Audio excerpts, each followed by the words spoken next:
Kumalat sa internet ang artikulo tungkol sa isang sanggol sa China na nabulag umano matapos kunan ng kamera na may flash. Posible kaya ito?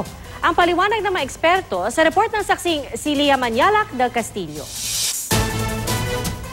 Ikinabahala ng marami lalo na ng mga tulad kong ina ang nag-viral na artikulong ito sa internet. Lumabo raw ang kaliwang mata ng isang 3 buwang gulang na sanggol sa China matapos litratuhan ng cellphone na may flash at ang kanang mata nito tuluyan daw na bulag. May paliwanag pa sa artikulo ng website ng Daily Mail na apektuhan daw ng ilaw ang macula o ang bahagi ng retina ng mata na responsable sa central vision. Pero walang malinaw na detalye at kumpirmasyon sa pangyayari na ibinase lang sa ulat ng isa pang website sa China.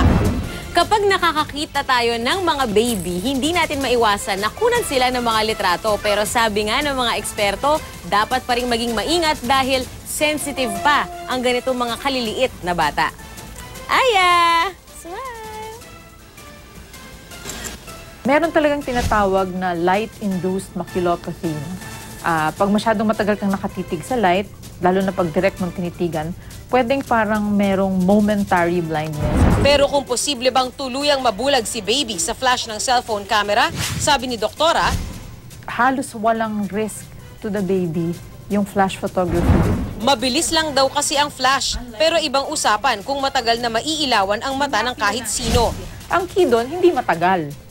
No, kailangan may certain time exposure lang. Pag video, medyo mas putol-putol. No? Siguro mga 10 to 15 minutes, you can take a break first. No?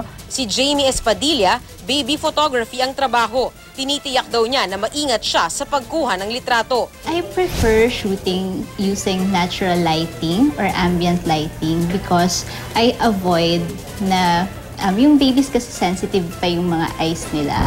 Para maingatan ang mga mata ng mga sanggol, ayon sa mga eksperto, tiyaking 1 meter ang layo kung gagamit ng kamerang may flash. Ako si Lia Manyalac del Castillo, ang inyong saksi.